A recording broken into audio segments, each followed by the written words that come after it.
Hello and welcome to the special business meeting for the District of Squamish for Tuesday, March 18th. Holland Squallen, Clis Tuktumuk, plus Squamish Okmeo. As always, we're gathered to do our work today on the traditional unceded territory of the Squamish Nation. Please be advised that this council meeting is being live streamed, recorded, and will be available to the public to view on the District of Squamish website following the meeting. If you have concerns, please notify the corporate officer present at the meeting. Could I have someone move adoption of the agenda, please? Moved by Councillor French, seconded by Councillor Greenlaw. All in favor?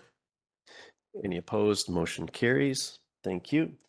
So we are on to item 3, which is staff report, which is our strategic plan 2022-2026 update. And we've got Ms. Glenday to take us through a presentation. Thank you. Good afternoon, Council and the community, as well as all of the staff in the room. My name is Linda Glenday. I'm the CAO here at the District of Squamish. Joining me for today's presentation about the strategic plan update is Julie Vengi, General Manager of Corporate Services. You'll notice that in the gallery today, there are many of our managers and leaders of the organization. I'm here today to provide the presentation and the summary of the strategic plan update, as well as a summary of Council's workshop around prioritizing tactics. But it's important to note that the lion's share of the work is actually executed by those that are sitting behind me. And so without that amazing team, this work would not get done. I will jump right in then. As mentioned, we'll be providing an update on the strategic plan tactics as of December 31st, 2024. And then the next section of the presentation will be discussing with Council and further prioritizing and endorsing the prioritization of those tactics going forward as we look down to the last half of your term. So just as a refresher for those watching, the strategic plan is something that charts out Council's strategic priorities and the district's actions for the Council term. And the original strategic plan was endorsed in April of 2023, shortly after the election. Is that right? Yeah. Okay. As an update and attached to the Council report that's on the agenda, we do now use a software called Invisio to track the tactics. Now, the tactics are those actionable initiatives that deliver on strategic objectives of Council. And up on the screen, you'll see a summary of our current status as we are just over halfway through your term. On the left is the overall status. So on track, just over 35, completed almost 25%, and the balance are delayed, but still moving forward. On the right, we do need to update the title of that metric. What that shows is the average percentage of all of the tactics on track, delayed, and completed. So the overall progress is 66%. And through the mayor, I'll just continue to talk, but if there's questions, please stop me. Again, as a refresher in terms of our tactics, those associated with the strategic plan, if you look on the left, it achieves obviously a strategic plan objective. It's achievable by the end of Council's term. It aligns with a community need, a community want, and obviously is Council endorsed. Municipal services, we have a number of tactics that the municipality, the organization is delivering on. And those are what the municipality would be providing irrespective of Council's specific strategic priorities. And so these are things that are legislated, mitigate risk, allow us to service community growth, improve our systems and processes, which is something we're always looking to do. It's a tactic that's already committed. So we have a contract or community group involvement. So the strategic plan direction wouldn't change it. And then supports a strategic plan tactic.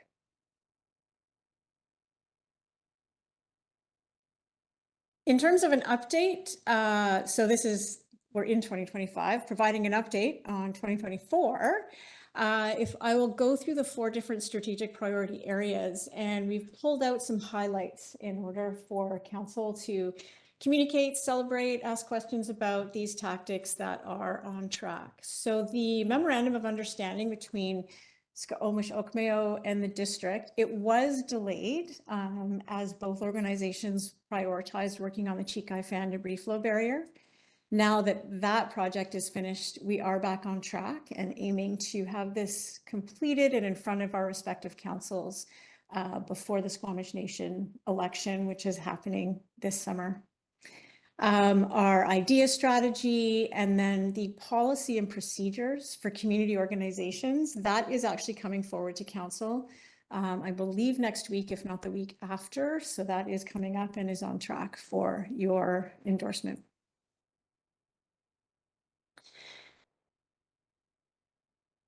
Connected and livable community, the Brennan Park revitalization continues to move forward. That's obviously quite a large capital project that staff are focused on. Squamish Feather Park opened officially last summer, and there are a few minor deficiencies that the developer is finishing, but ultimately that park and the accessibility to that green space and the ocean front, I know the public and the community's been enjoying since it opened. Implementation of the active transportation plan and active transportation infrastructure improvements, and the updated community amenity contribution policy, CAC policy, and the implementation of amenity cost charge bylaw, ACC, that as well is coming forward to council very, very soon for endorsements, and therefore is on track. Reliable service delivery. The Public Works facility is back on track in terms of an updated deadline. There were some shifts in that project, particularly around meeting flood construction levels, and an update on that specifically with to council and the community will be coming. We are working out currently. Council had asked for like a quarterly projects of significance update. And as staff, we're just working through the criteria for what that looks like. Public Works is definitely a project of significance, and more detail around that will be provided in the coming weeks for council. Future of residual waste management or solid waste work and wastewater treatment plant upgrades are all on track. And the final area of strategic priority, continued implementation of the Energy Step Code and establishment of the low carbon pollution standard. Completion of the Chikai Fan debris flow mitigation review is the actual tactic, but we're also really excited to say that the rezoning of that development occurred. The provincial indemnification agreement was solidified, and construction of the debris flow hazard is underway. And the development of the Squamish Land Use Insight Model has been completed as well. We used to call it the split. I believe we now call it the SIM. So those are all of the tactics that at this point we thought were important for council to and the community to highlight. And we will move into a summary of the workshop that council worked through in order to prioritize going ahead. Thank you. Just before we shift gears there, I just wanted to just check in with council if there's any questions about this before we shift into that future piece. If not, we'll happy to go on. Just want to make sure we can try to compartmentalize the questions as best we can, but happy to move forward. So back to you. As part of our strategic planning process, there's fulsome workshops at the beginning of council term, and then annually an update on the status of tactics is brought forward, and then council can workshops given if anything has changed contextually or with community feedback. And so in February, a workshop was held with council. Unfortunately, I was flattened with the virus and not able to attend, but thank you to the CLT that did a phenomenal job of working with council to facilitate. The main objectives of the update in 2025 were seeking clarity from council, specifically around what can be completed this term and what council wants to see completed this term, given that we are now facing down the second half of your term, and a focus on those items that are most important for council. Specifically, there are a number of tactics that staff were looking for council to discuss, workshop, and prioritize as we looked at challenges of budget, challenges of timing, and challenges of capacity to understand that focus and that clarity. On the slide are those tactics that staff brought forward. The first bullet is a tax rate policy, which council had asked staff to consider once capacity was available in the finance team, which it now is. So that was brought forward for attention. Heritage strategy implementation, the policy and procedures for community organizations. This one was brought forward for council discussion for more clarity. The actual policy and procedures themselves are nearing completion. What was discussed at the workshop and what needed more clarity was around the implementation of that policy and those procedures during your term. The Squamish Housing Action Plan, speed limit reductions and traffic calming, parking management and paid parking. Council did talk about that last week, so that's even changed since the workshop. Asset work management system and the innovation area.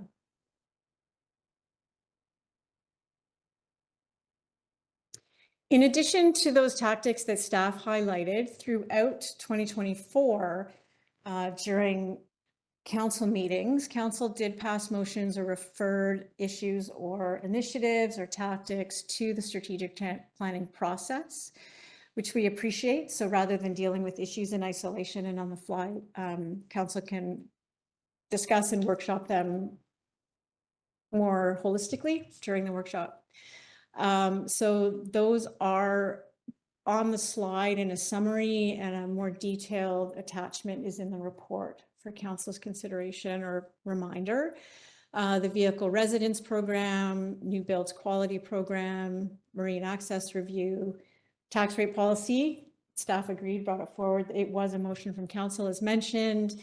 Further resourcing, the SIM, the Squamish Land Use Insight Model, and then a cyclical budget and policy around Sister City.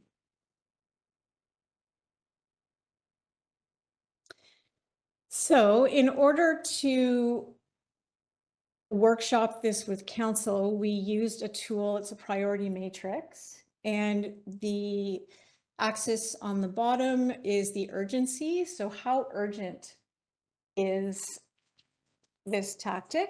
And then the importance from low to high. And I'm trying to think, do you want to define urgent and important? Slides. Oh, is it? Oh, here we go. Yeah.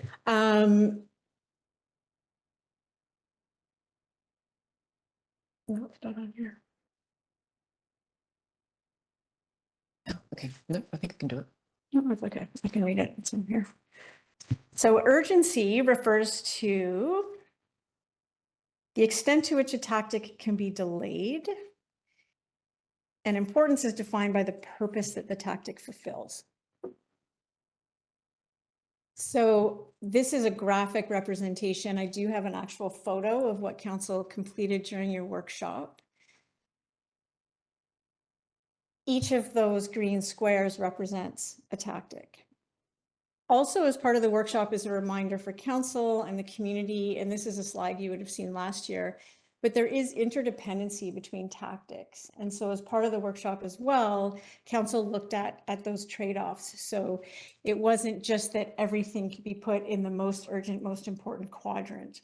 And this is an example of tactics or work that is interdependent. In other words, the same staff, the number of departments that work on these tactics can't work on them all at the same time, essentially. So they can't happen concurrently. They can't all have the same urgency, even if they all have the same importance. So here's a photograph of council's work. There still was quite a bit in the important and urgent, which makes sense because I don't believe that there's any tactic that council is looking at that is not important. And then at that point, it becomes what is less, what can be delayed, what do we absolutely want to get done this term, or C, substantially complete. So this is just a graphic representation of what will come up next, which is a table. And you'll see that there are numbers on each of the axes, and staff took where the hexagons, which represent the tactics, were against those numbers, and then scored it on a table that you see in your report, and I will bring up now for the public, although it's a bit of an eye chart, I apologize. So back to the, if you look at the graphic representation of the priority matrix, the dotted lines that sort of shape a wave create sections of what's must do. So of high urgency and high importance. And then there's the nice to do, which falls in the middle. And then there's the may not do, which falls off the side. And what that is saying is not that they're not important tactics or tactics that should happen at a later date, but they're not nearly as urgent or as important as others. So here's the list. I won't read it out, but the must-dos definitely take up a majority of the tactics, which makes sense.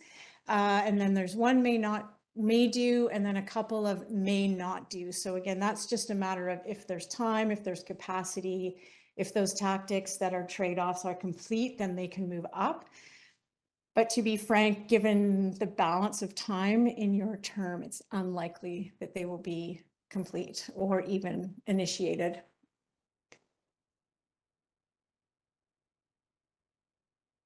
So we have a recommendation that council receive the update of the strategic plan, and staff are looking for council to endorse the priority of the strategic tactics. Now, recognizing this is an outcome of a workshop that you did, no decision was made in that workshop.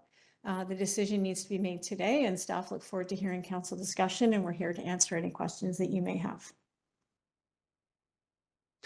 Thank you very much for the presentation. Council, any questions to staff about what we've seen here before we go to discussion with ourselves around what around the outcome of the workshop? Go ahead, Councillor Stoner. Yeah, thank you through the chair. There are a number of tactics that were ranked as high urgency. And as you noted in your presentation, Ms. Glenda, the situation around them has since changed. And I think in our discussion, they are ranked as high urgency because they were kind of almost already over the line and we just wanted to get to a decision. So I'm thinking of paid parking, speed limit reductions, and the decision that council has since made on those is actually a much smaller scope than what was originally intended. And so my understanding is that that actually does free up a bit of space in our agendas, in our staff time. I could be wrong about that. So I guess my question is, does that help to elevate, in particular, the vehicle resident program initiation, given that there's overlap there with those two projects?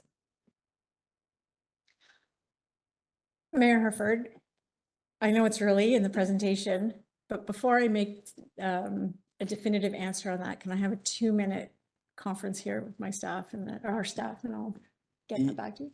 Yeah, and I'm gonna if it's okay, maybe we could put that question aside. I'm gonna reframe it to slightly in that given that the workshop was done at a snapshot in time and that things have developed, how do you see just generally representing those changes from that? And we can get into the specifics and absolutely a timeout on like that specific question, but the piece around we've engaged with, and those two pieces, actually three pieces, I'd say the tax rate piece is sort of well underway. The parking piece we've taken a different direction and so on. So how do you see us reflecting that today? Because I do think this accurately reflects where we were then, but things are changing so quickly. So how do you see that? And then we can take a time out for the specific answer on what we do with that. Yeah, thank you. Through you, Mayor. I would say that the main tactic that shifted is the paid parking implementation. And outside of that, I don't see that anything else has changed in scope. And what was discussed during the workshop was the trade-off between vehicle residency policy or program and paid parking. I have an answer for that, but I just want to make sure that I have it entirely accurately. But outside of the paid parking, nothing else has changed in scope at this time. Okay. And I'll just do around to see if there's any other questions. We'll try to compact it into your timeout, and we can circle back to that if you're okay with that approach. Okay, Council. Did you have a follow-up on, or are you okay for right now? Okay. Go ahead, Councillor Pettingill. Yeah, I'm just wondering how we came up with the formula. And I know, I guess when I saw that, the sort of diagram, and to be frank, I didn't feel like we'd quite put a bow on the workshop. And so, you know, we sort of, from my recollection, finished, and this is sort of where we were, but I wasn't quite sure we had like, is this really where we are? Had that. And so, you know, I'm trying to reconcile some of the scores I see here where we've multiplied urgency times importance, but even when that curved line of what's in or out, that's not represented by multiplying those two numbers together.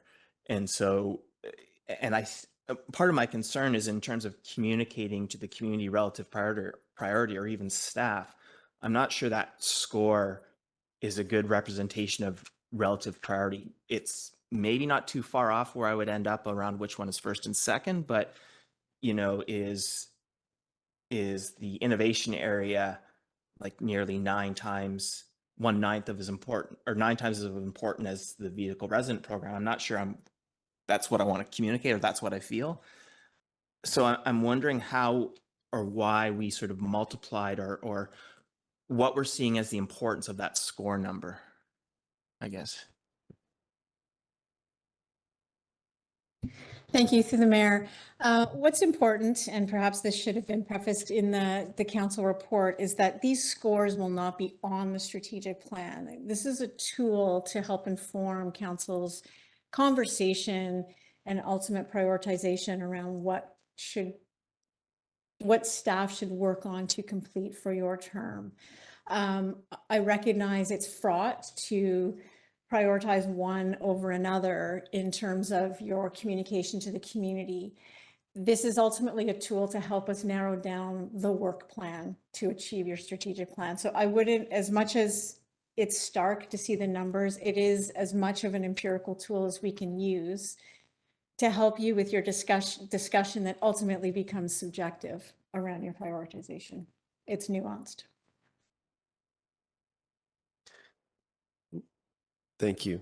Other questions before we go to a timeout on that to get an answer there? But if there's any other questions on this, go ahead, Councillor Storr. This is on the first portion of the presentation around the progress on the tactics. And one of the things that I always find challenging in this seat, and I'm sure to our work more generally, is where our tactics get delayed because of other orders of government or things that are outside of our influence. And that's just one thing that I didn't see in this table. There's a number of these tactics that I think are core priorities to this council, to this organization, but are delayed as a result of things that are outside of our control. And so I'm just wondering if you can flag a few of those key ones. In particular, for me, what I was thinking was like the childcare facility, I think, was one that I know many people are keeping close eyes on, but if we can articulate why that's been delayed, that would be helpful. And the splash park, as well as there was one other one, but maybe starting with those two. Oh yeah, the Honaic Park, Sea Dyke. Thanks.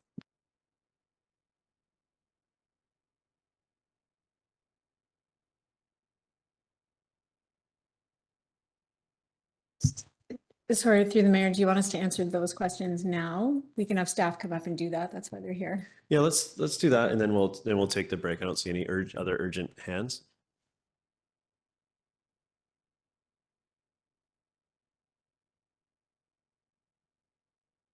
Good day, everyone. Jonas Volnishkis, Senior Director of Community Development. I can speak to the Bella Cliff Childcare Project. One of the issues that we encountered along the way getting into construction of that project was archaeological related.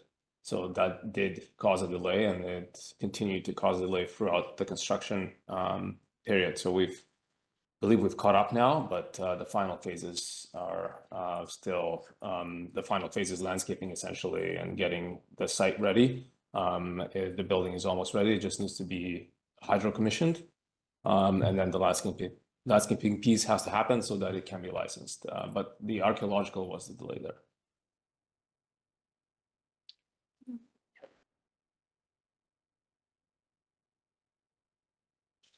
Afternoon, Mayor and Council. I'm David Rolston, Senior Manager of Infrastructure Planning, reporting on the Hinnay Park Sea Dike question. So the project was delayed due to permitting delays with the provincial and federal government. I'm pleased to report that we have now received all permits required for construction and have entered into procurement activities for that and plan to initiate construction during this year's fish window, which is begins on August 16th, I believe is the date. Thank you. That's an exciting update. Yeah, thank you. Did you? And then Julie Vengi, General Manager of Corporate Services, I can provide you with an update on the splash park. So as noted in your materials, we recently identified, or was brought to staff's attention, that we need to do a more thorough analysis of the electrical systems to be able to provide support to that splash park. So what we are doing is engaging electrical contractor to do that work. At the same time, we have been working tirelessly on the Squamish pool issue as well. So the same people involved in the work on the splash park are also involved in the pool. So we have recently just done some reprioritization and put all of their attention to that. But we look to come back to council within the next month to provide an update on the splash park and the electrical considerations. Okay, thank you. So any questions? I think we're going to go to a timeout. Do you have a question before that? Yeah. Yeah, and it sort of related to my prior question, but also this comment. So there are things that in general, I think are high priority. We didn't put them on here because we thought we couldn't get them done, but then circumstances change. And I guess I'm wondering if what we should be doing is actually sort of, regardless of external obstacles, saying these are what we think is the most important, and then hopefully we can overcome those obstacles and we understand, like, just so as circumstances on the ground change, you know, that the priority list is always clear, and we may not hit all those things because of external things. And I'm just worried if we've taken some of these things out, which we actually do feel are quite important because we've assumed, sometimes incorrectly, that they're going to be blocked. Are we actually not being clear about what the priorities are? I think just having given this sort of category of question a lot of thought, I think as I'm addressing you, Councillor, we've got the pillars of our strategic plan behind you, and I think that these tactics that we're discussing are in support of those initiatives, and those are the pieces we need to be really clear on. We've got some suggestions as to some strong suggestions, recommendations as to what will really move the needle in those 4 categories. There's nothing here that limits if there's something else that becomes evident that's an appropriate tactic to move the needle on, or a more impactful way to move the needle here, that staff wouldn't bring that forward. Like, those high level objectives, I think, are really the key here. And we're into like the tactics to achieve those. Like, that's why we want to do any of these things, is in support of one of these four pillars. So I think that's where that conversation lives, is making sure that we have those 4 pillars right, so we get the right recommendations to achieve those. That's my personal assessment on it. I'll go to staff. Is that how does staff view the pillars that we're discussing, and or the pillars of the strategic plan versus the tactics that we're discussing here? Is that the relationship, the same understanding? Through you, Mayor, yes, it is, absolutely. So the 4 strategic pillars or priority areas are unchanged through your term. The measurable tactics or actions to achieve those are what could change depending on context and the ability to get them done. As an example, or based on, council shifting scope, say the paid parking as the example. So yes. Okay. I think we'll take a recess. I think 5 minutes is good. Okay, so we'll take a 5-minute recess to get the answer to that earlier posed question, and we'll see you everybody back in 5 minutes.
Hey everybody, welcome back. We're back from a quick timeout, and I will go back to Steph. Thank you. Through the mayor, appreciate the time out just to confer, particularly because I wasn't in the room for strategic planning. So it's helpful for me to chat to the team. So the question was around, is there room in that list of the may not dues or the may dues to move up now that paid parking scoping has been reduced? That's really the only one that the scope has been reduced, and it hasn't been eliminated. The staff effort is still required to do the lesser scope of the paid parking implementation. There are other pressures as well that would be overlapping or otherwise take priority over initiating a vehicle resident program. What I understand is that what was discussed in strategic planning was not just initial conversation around options and investigation with vehicle residence programming in light of the SHAP, the Squamish Housing Action Plan, real estate planning and planning department's capacity, and then encampment priority. That has shifted. I will ask if we can go to other staff, like the subject matter experts on those, and they can explain it a little further for council to think about. Sure. If anyone wants to chat, yeah, go ahead, Mr. Stoner. I've been the general manager of community development for 2 weeks, so I'm not sure I am yet a subject matter expert, but I'll give it a shot. I do know the capacity of the departments I'm working with, and planning right now is 100% focused on, well, as much as they can be on the Squamish Housing Action Plan, and that is very much a challenge for them capacity wise, and there are overlaps between that program obviously and anything that we're looking at as far as a vehicle residency solution. And also real estate, there would be overlaps there as well, and real estate right now is short a member and very much focused on the innovation area, and they are also dealing with capacity issues. So just as a little bit of background or further information as to considerations for this program. Yep, go ahead. Hi, thanks for the mayor, Pascal St. Louis, General Manager of Public Safety. Speaking about how things have shifted since that initial meeting, another area that has taken a lot of focus from some of our team is the management of encampments. There are linkages to encampment management with a vehicle residency program. And so I think managing those two tactics concurrently would be challenging on our resources. However, there's always the possibility that the scoping for vehicle resident program could be part of the thinking behind encampment management. So I think that's another reason why we feel that it fits well in the may not do. Again, hoping that we can have capacity to do at least some initial scoping on that work. But implementation of a vehicle residency program is very unlikely. I think I'm going to let everyone digest that. Any questions on what we've heard actually before I ask it? I'm going to ask another question on this. I think sort of broadly, as we work through, as we do our work together through budget and so on, and context changes, maybe we have some things that get over the line a little faster. We have some things that drag, like things evolve. How do you see the may do and the may not do sort of bubbling up through that if that is what happens? So I don't know what future council decision is around something that has some capacity impact. Like, how does that happen on the fly? I just want to understand sort of the general work that happens that way behind the scenes with putting these out as priorities. There's so many, there's how many issues are there that aren't represented here at all that are important? So like, just how does that happen, or how has that happened to date, and how do you see that happening going forward? Thank you, Mayor Herford. To be candid, anything that is not in the must do is unlikely to be completed this term, to be candid. That said, as staff, it is not for us to say, no, it's not going to happen.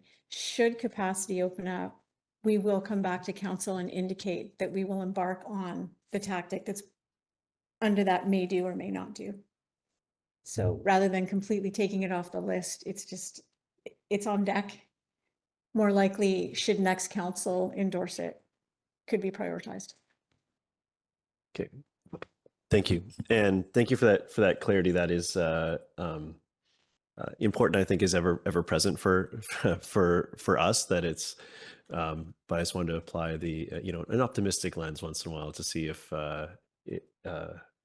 what that could look like. Questions on anything we've heard, or this last point? Yeah, go ahead, Councillor Pettingill. Yeah, I'm still trying to digest some of my prior questions, and I guess given that last comment as well, I have some inclination or a question: why would it be sufficient to say, "Hey, let's ask for an update to the draft of this that doesn't have the score or ranking column. It's sort of just above the line, below the line." And so we would put the must do and realize that's above the line, and then everything is below the line. Or is there something important staff feels in those scores or those rankings? Because I personally have some discomfort with the particular ranking and scores in particular. I don't think there's anything particularly important or not about the numbers themselves. What they do is they show on the matrix where they fall. But basically, the most important thing is how these list out in order from, well, if you were ordering them from 1 to, I think, how many there are on the page. So, yeah. So I think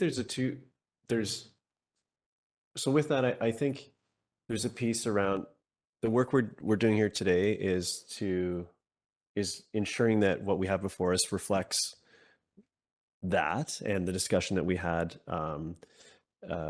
in the workshop.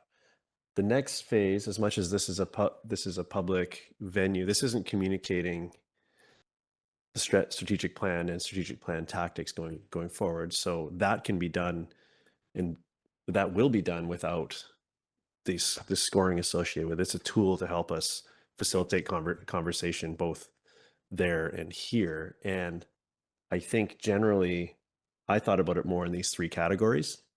And when we looked at I thought the draft plotting of how this could work was a bit optimistic with them scattered all over. And when council used them, there's obviously a cluster in the must do category. Could you pull up that slide if that's just to anchor this in the.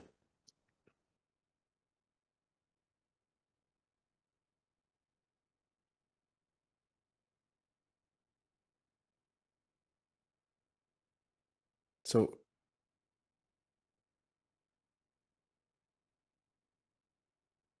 yeah, this slide. So, and I think this is represented well here in the sort of the 3 categories. And I agree with you. The numbers, Councillor Pettingill, were a bit challenging, and it doesn't necessarily rank these in relation to everything else in the community, but just against themselves.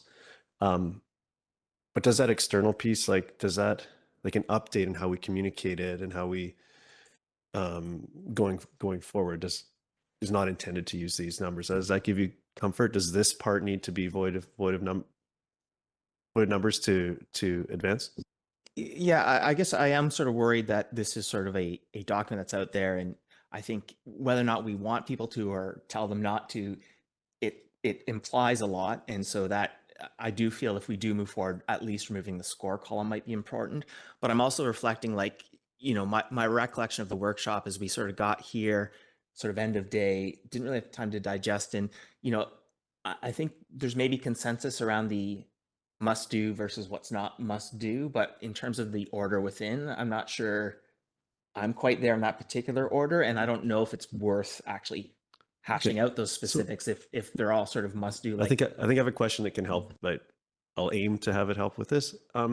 Is there anything in the must do category that we need to pay attention to ranking against other things in the must do category as far as the prioritization goes?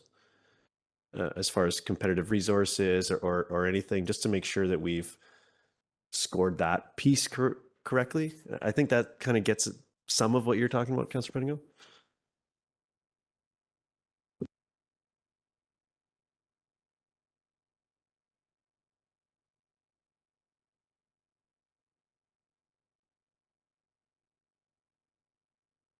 Through the chair, the most important thing about how we were doing the rankings as well is the recognition of not only staff time, but also council time as well. We need to make time on the agenda to bring things forward. And that was part of our rationalisation, or part of your rationalisation, in terms of what is the most important thing to come through, like how many times does it need to come before council, the things that we need to make decisions on, and that sort of stuff as well. Whilst, yes, they all do fall in the must-do category, the prioritisation is important, because if we're competing for space on a council agenda, we need to know and have to be given direction by council about what is the most important thing, what are the things that we need to make sure that we get to and come through. Mayor Herford, if I could add, in order to answer your question, the table in council's report, and forgive me that it's not actually up on the screen, outlines the particular tactics that compete for resources and capacity. And that formed your prioritization as a council, and those trade-offs didn't end up against one another in the must-do, if I'm explaining that okay. So the trade-offs, you chose a tactic and its trade-off fell below the must-do. So in terms of the green section of must-dos, there's nothing that competes against one another. Okay, so from an agenda perspective, that kind of thing, that ranking does matter, but at the same time, okay, so I guess if I would be looking for what I was looking for here today throughout the session is those three categories of things broadly. Are we in the right spot? Is there something you feel has been categorized incorrectly based on our time? Do we have a blind spot? That type of thing, rather than, I think it's a bit of a distraction to the scoring of the numbers at this point. I think we could get really lost there, and we may have to make some decisions at agenda planning and so on around those relative priorities and importance of touch points and so on. Councillor Stoner. Thank you. Through the chair, just in terms of blind spots, going back to, I think, one of Councillor Pettingill's questions, and appreciate the update from staff on some particular tactics that have since kind of dislodged in terms of like the Honoic Park Sea Dike, for example. Like that still remains a super high priority, but for us during this workshop, it wasn't presented as something that we could put on the priority matrix because it was stalled elsewhere. And so can I just get some comfort that that then makes it back into this priority matrix somehow, and how does that work? Thank you for the question through the mayor. To further explain that the tactics that staff brought forward for workshopping were those tactics that we saw as trading off or competing against the new initiatives or those that were referred by council through motion, tactics that were concerned around budget, resources, timing, and having a better understanding of when we prioritize, which ones do you want us to focus on? Having said that, all of the other strategic priority tactics that are in stream are still in stream and being resourced the same as they were. It's just these tactics we felt were needing, what's the word, like a second look, reinforcement that they're still a council priority up against new initiatives brought forward through motion. So the long and the short of it is that of the 45 strategic plan tactics that are in stream, they are all still being worked on. What we understand is that the new ones brought forward from council were measured up against those and fell primarily below the line, with the exception of the new ones that were put in. Go ahead, Councillor Pettingill. Yeah, and I guess still struggling a little bit here. Like when I look at, for example, paid parking, and I take staff's point that as we've landed, it will still require some resources. But when I think about, okay, so what are we gaining from that? And when I measured against Marine Access Study or Squamish Land Use Insight Model, it's not clear to me if if we could actually swap them, and given where the paid parking has ended up in the delivery, I might actually prefer to prioritize one of those other ones. And so I'm not sure how we sort of tackle that sort of thing, or maybe I'm on my own and no one else has that sort of perspective.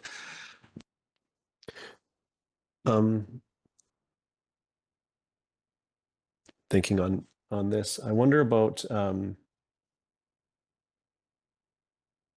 like what a good next step here is for that, because it is quite fresh as far as that decision. And if we were to proceed with the document as presented, how things would evolve from a staff with this direction.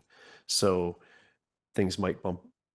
We could pull from the things that are lower on the list. I think that moving the parking piece now doesn't necessarily get us, if we've already made a decision on that piece. I don't know that it changes things in a practical sense. Do you?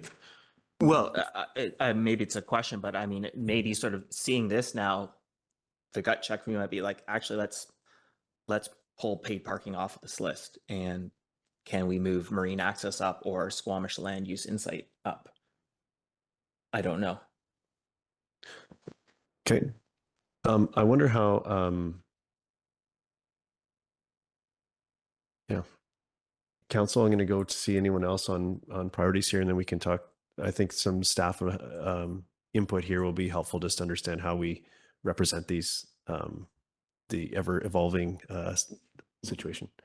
Any other comments on this particular piece? I'm going to go to staff and say, so this say the paid parking piece, we've discussed this from one perspective already, but if council has made a decision on that changed in my mind, changed the scope, where do we capture what that impact of that is, whether it's from a financial perspective and a staff capacity perspective, and then what can happen from there? I think we're speculating on what could or should happen, but just how do we see that coming back to council? That's almost like in isolation from this strategic plan. We made a decision. How does that come back to council as far as the impacts of that decision around finances and capacity?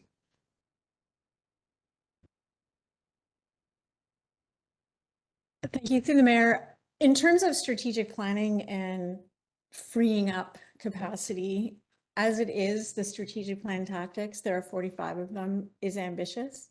So I wouldn't run to the bank with this freed up resource if the one tactic has been reduced. In terms of what that scope change looks like, sorry, I know this makes noise. That would be through the budget amendment or an update to the financial plan if the scope of the project from a financial point of view is reduced. But between traffic calming and the fact that there is still some paid parking implementation, I think it's optimistic to think that it frees up enough resource to really flood in another tactic.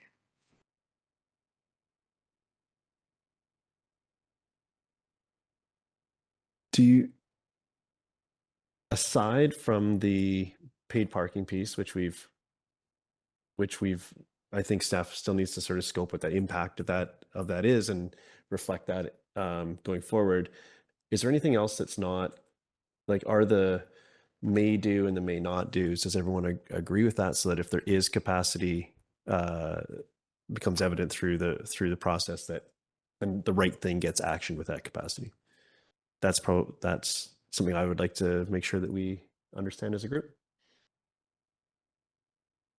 Or if this needs more attention in a particular way, I'd love to have that articulated so we can break it down to the piece that we need to resolve. Yeah, go ahead. Yeah, I'm not intending to monopolize, but I feel like I'm monopolizing a bit of this discussion here. But in particular, the Squamish land use insight model, the marine access study, and the asset work management, those three, I'm not feeling completely comfortable with how the relative placement of those ones when I sort of see it in a list like this. And the other one, and I've spoken to my colleagues a little bit, there's some unresolved issues for me around the innovation area and the feasibility of that. And so, putting it so high, maybe, But when I look at some of the other regulations around safety and setbacks of pipelines, it's close to 1 kilometer for stuff much lower pressure and so on. And so I've raised this before, and I think that's requires a bit of extra conversation, but like sort of locking that down is much higher than everything else. Number one right there. And we're sort of sure that I have a bit of itchiness about that piece as well. And so I'm almost wondering, if we're supposed to be at a strategic priority, if we're, and this is sort of where I was going with above the line, below the line, if we're getting too tied up in specifics of first, second, and third, and should we or can we step back and say, like, we've said these are probably in our must-do bucket. Let's not fuss too much about the specific order. I think I'd feel a little more comfortable there. I do that land use insight model in particular, I do feel like is pretty important, and I wasn't quite realizing it landed in the may not do below the line. So I'll sort of set that aside as a comment where I'm still sort of, okay. Yeah. And this is an important piece of work, so everyone needs to be comfortable. So I think it's totally appropriate. I will, but I want to make sure I go around the room. I have been thinking about this in the three buckets. That's how I've been thinking about this, and the ranking system hasn't been registering high for me. So I'm happy to proceed with that's my thought process with this as well. So I'm curious where everyone else is on that, but I do think it's a distraction too much to try to prioritize those in the must-do category. It's those 3 categories are really important to define, and I think that's the most critical thing at this point. Councillor Hamilton. Yeah, thanks very much. So just following on from this discussion, first on the detailed prioritized ranking, I think that there is value in reducing the resolution of this priority, sort of putting it into 3, maybe 4, whatever, a few buckets, and then saying these are high priority, these are mid priority, these are lower priority. But so I have a question for staff. I've been thinking a lot about what we grapple with on council and how tension in our decisions gets built up. And one of the things that I believe generates our tension is not having a clear view of how much staff capacity there really is. We don't have a very clear line of sight to that, and I don't know how to have a clear line of sight to that. So my question is, can you think of a clearer way to communicate with council what staff capacity is available so that the conversations can be directed rather than, do we have capacity for this? Staff answers yes or no. Council can say, do we want to use the existing capacity for X or Y? Because us understanding what capacity is available shifts the conversation into us deciding, as opposed to being told whether there is or is not capacity for a tactic. Okay, the mayor, thank you for the question. It's interesting. This is one of those things that in talking to my colleagues throughout the province, since I've had this job for a decade now, trying to articulate and measure staff capacity in local government has always been a really tough nut to crack.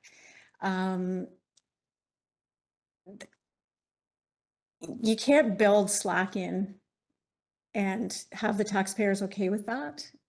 And I would say 80%, if not more, of what we do as staff is very reactive. So depending on applications, number of people that walk into Brennan Park or sign up for programming, emergencies, emergent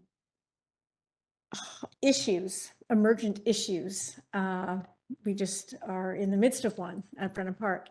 It's always been a huge challenge to try and truly empirically articulate what staff capacity is. And generally, as local governments, we operate on a scarcity model where we hire for what we need, and there just is not slack. So the strategic plan tactics, actually, we sort of thumbnail it and say about 20% of our staff capacity can be directed towards these tactics. And 80% is operational reactive. That is not a perfect science. So when we talk about moving or attributing staff capacity to something, we're taking from one thing and putting it somewhere else.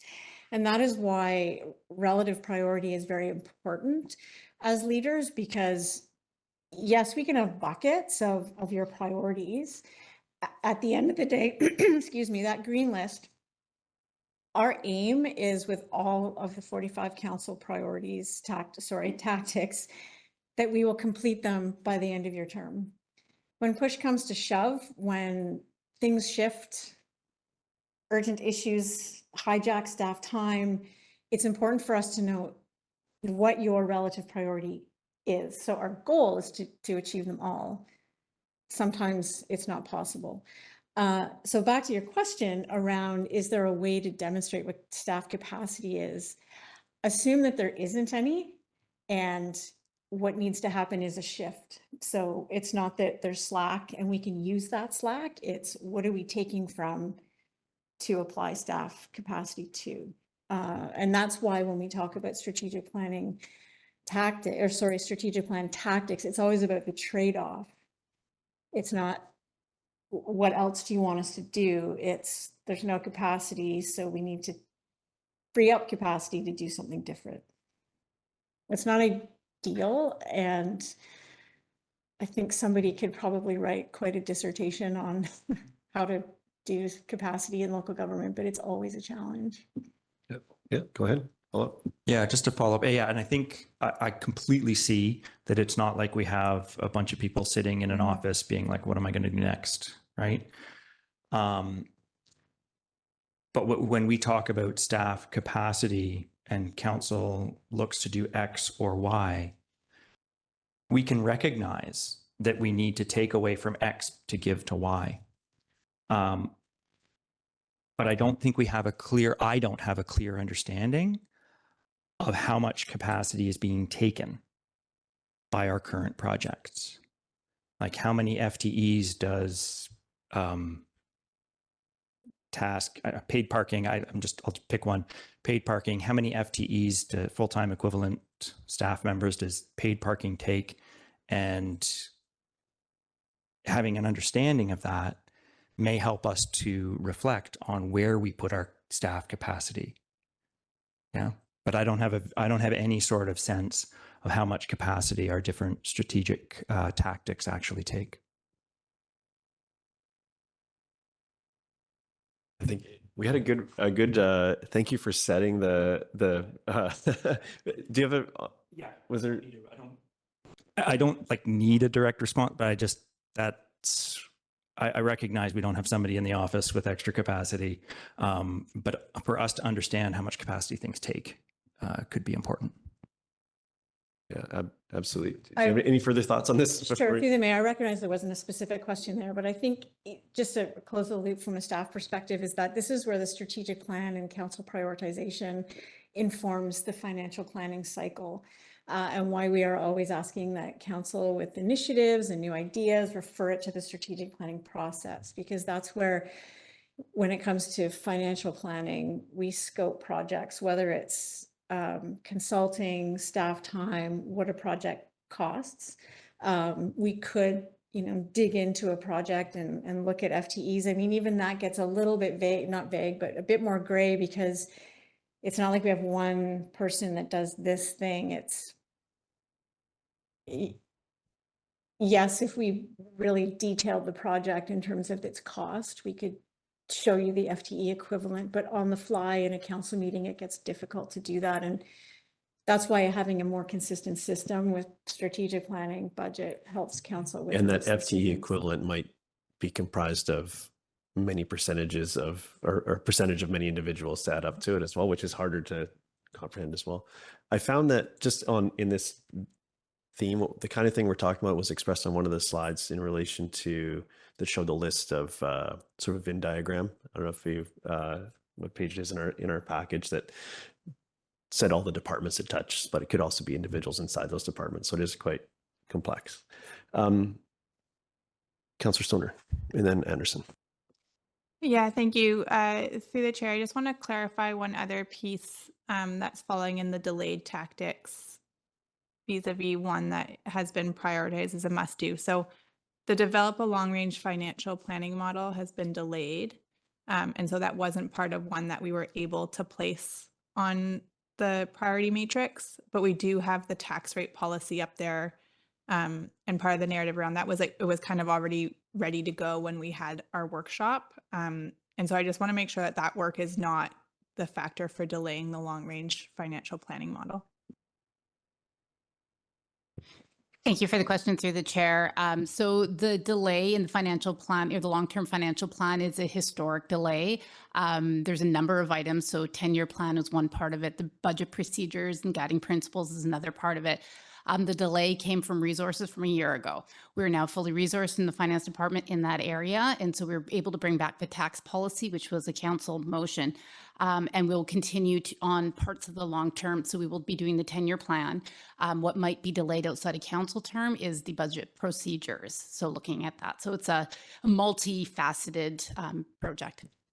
Okay, but that work is still ongoing. So going back to this tension of there's things in the tactic list that aren't on the priority matrix list, but they are still happening. And those would sit in the other category of higher than this tactic list. I guess is that what you're trying to rationalize, sort of?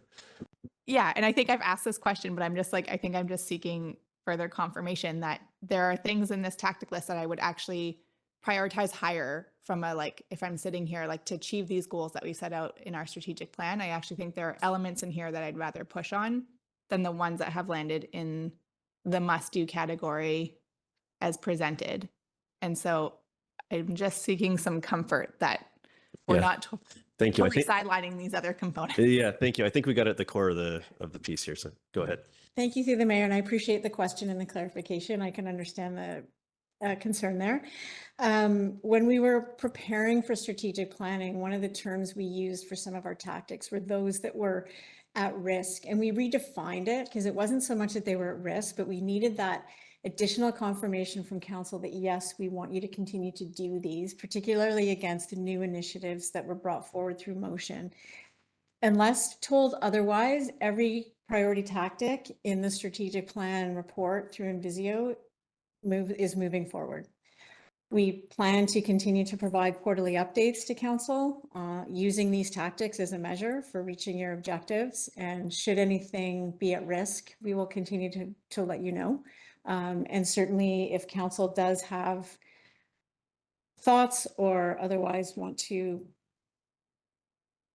everything in here is prioritized, essentially. It's the bucket. And the workshop was around getting further confirmation on some of those ones that were being traded off for new initiatives. So yes, everything is being worked on unless you hear otherwise. Yeah.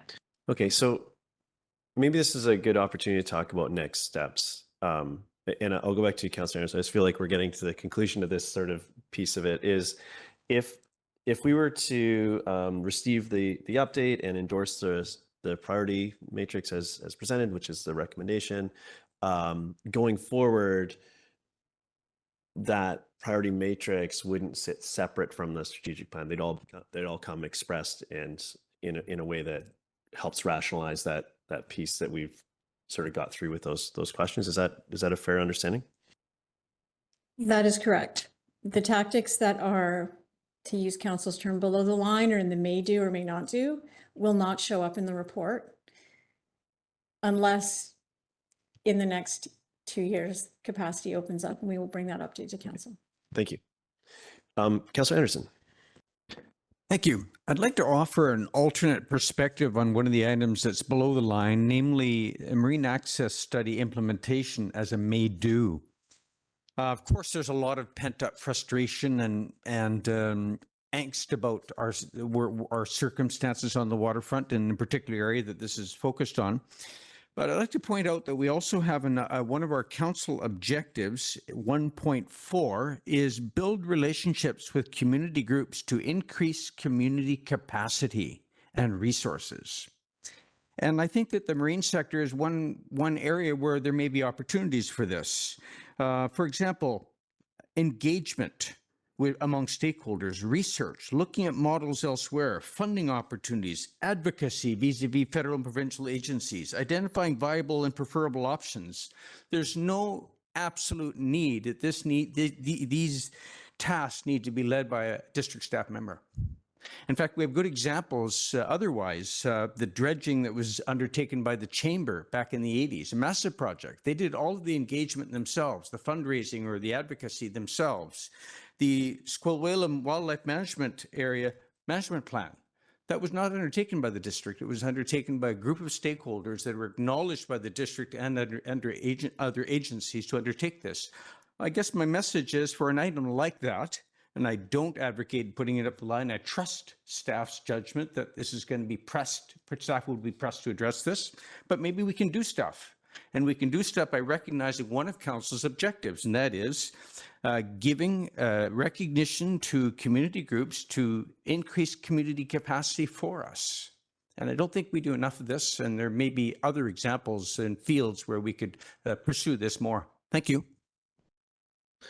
Thank you. I think, you know, this piece of work is about how we direct our resources internally. So point taken. And I think, sorry, earlier in the presentation, we mentioned when that piece of work was going to come back, the community partnership and so on.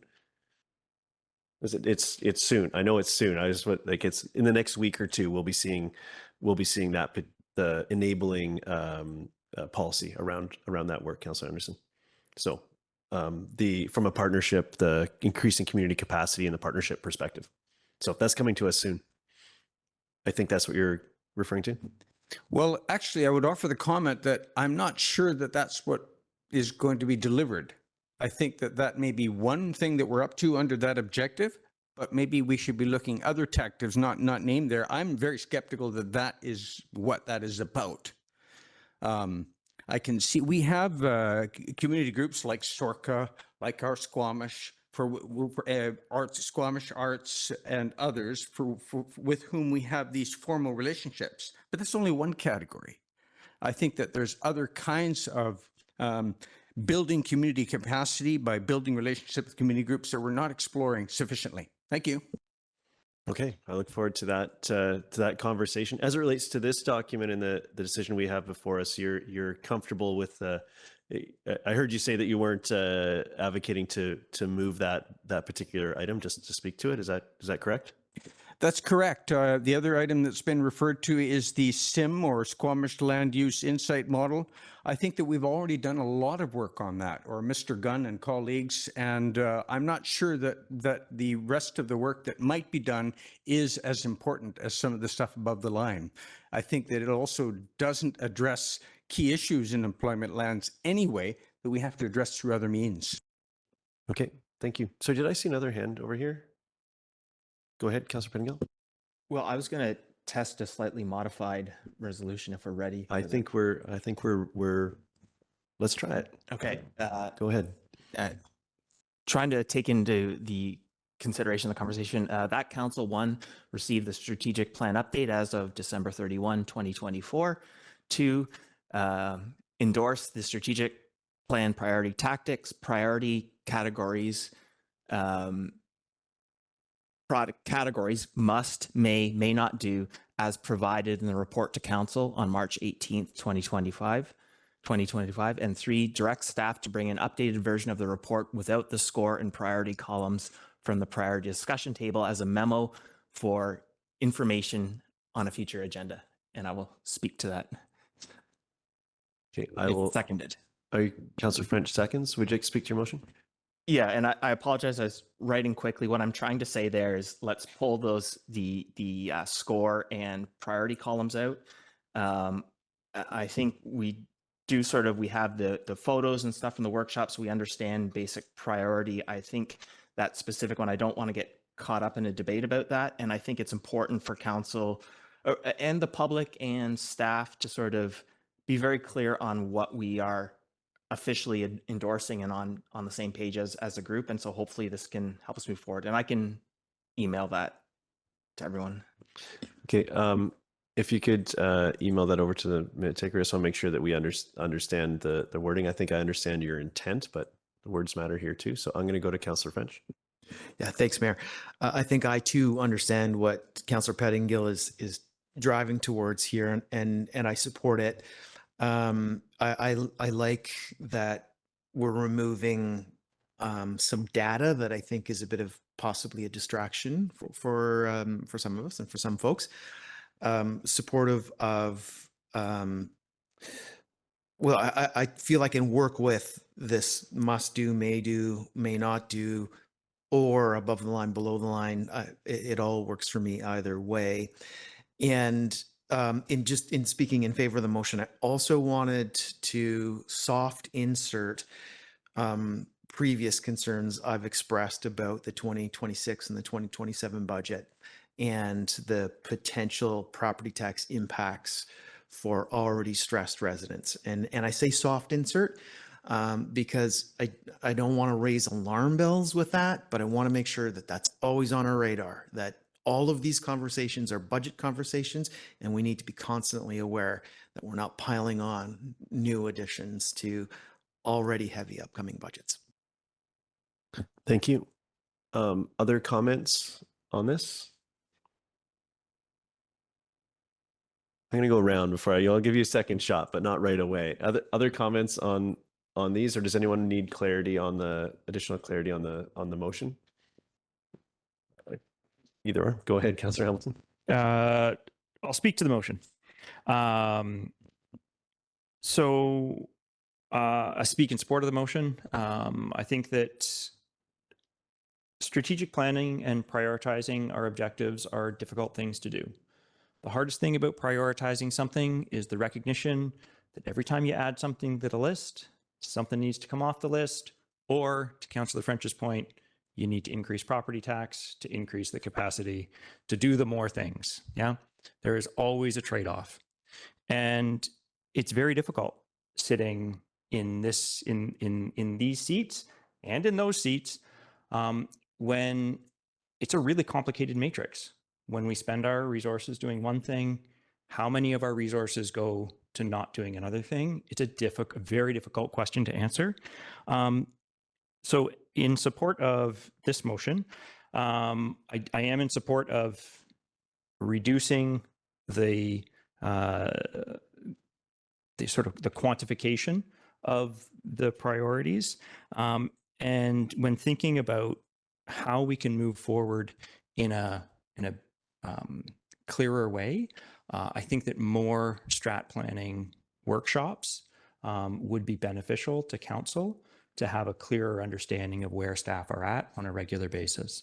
And that's not that's a comment, not a motion or a question or anything. Thanks. Yeah, thank you. Councillor Stoner. Yeah, thank you through the chair. Humming and hawing on this one as I digested my council colleague's motion, which I will support because I think it'll bring some clarity and some support from around the table. I have heard from staff that the ranking within the categories is actually really useful to them. But my council colleague's motion actually still includes the urgency and the importance categories of the chart. And so I think those are the helpful numbers and not so much necessarily the ranking, even though they are tied together. I think why I'm willing to support getting rid of the ranking piece is for further comfort for me in recognizing that these are some of the tactics along a much larger laundry list of tactics that are there in support of council's strategic plan and the 4 pillars under it. And naturally, there's going to be evolution between them. And I think the work that we've done to date, the discussions that we had at the workshop and here around this table today, and keeping the urgency and the importance columns within this table provide us enough guidance on the few that are listed in here.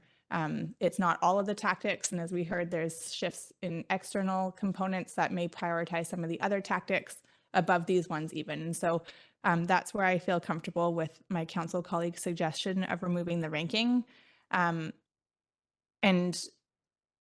I think just generally, this is always kind of like a challenging point to get to in your strategic planning process. So you're like 2 years in, you kind of see the writing on the wall and there's only a few years left in your term and you want to get everything done. And so everything ends up in the must do category and everything is still trade-offs because there's only so many staff. Even if you raise property taxes 120%, there's only still so many people that you can hire and get them up to speed quickly enough to get the work done. And so I think part of it is just like a bit of a reality check around this table and hopefully with our community and recognizing like what are the things that we're trying to get across the line. And as I look at this table, the things that are top of the list, I think are things that we've had in motion for a long time and our community has been looking to us for closure on the discussion. So an example of that is paid parking. And so I'm happy to see that high up, not necessarily because I think it's going to be mind or very like life-changing for our community, but I think it was important for us to close the conversation.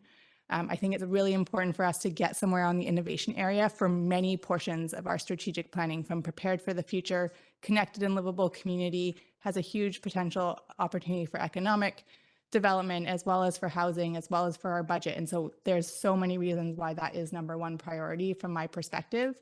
And I think the other pieces in this list do reflect where we're at.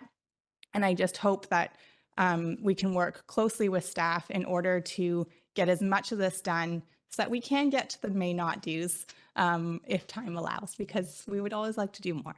So I'll leave it at that. Thanks. Thank you for that. Other comments? Was that a hand? Okay. Yeah. Go ahead, Councillor Anderson. Thank you. Throughout our discussion of the strategic plan today and last couple of sessions, I think there's been too little focus on council objectives. I've heard it said today that, quote, tactics support pillars of the strategic plan. No, they don't. The tactics, the 45 tactics support the 15 council objectives. The tactics are identified by staff, but they're council objectives, and we haven't discussed them sufficiently, I think. We have coming before us and are dealing with now, or our staff is, development proposals with proposals or questions regarding, for example, Objective 2.3, Council's Objectives 2.3, which is cultural and recreational amenities. We have development proposals coming forward with proposals or questions unanswered regarding employment land uses. That's Council Objective 4.4. for which we have no roadmaps or needs analysis to guide us and the development proponents. And I think, therefore, that we should keep an open mind in budget process, not just keep the tactics in focus, but our council objectives. I think we should keep an open mind about our evolving needs, and as they are spelled out in our objectives, not just the individual tactics that we have had identified by staff and we've helped in ranking. Thank you. Thank you. Go ahead, Councillor Greenlaw. Thanks. Through the chair, thanks for all this work putting this together. Strategic plans are never a small task. I'll speak in favor of the motion. I think it's a bit of a distraction to the public to see the ranking score numbers, and then leaving that urgency and importance number, as Councillor Stoner mentioned, for our own internal clarity effectively. I do hope that we see some capacity, however minimal, freed up for from just letting go of some of the pieces or having completed some of the pieces, that we can hopefully start some research on the vehicle residency policies. There are a number of examples now that we can refer to. I've had extensive conversations with staff in Canmore, and they've been very pleased with how their policy is rolled out. And I know the district has historically engaged consultants on some of this information. So some of this information must exist there in the collective mind, kind of thing. And I also wanted to echo some of the comments that Councillor Anderson made about, I'm really looking forward to next week and speaking about how to engage more of our community groups in effectively spreading out some of this work within community. So looking forward to that. Thanks. Thank you. Councillor Pettingill, did you want to go back to, you had your hand earlier. Do you want to go ahead?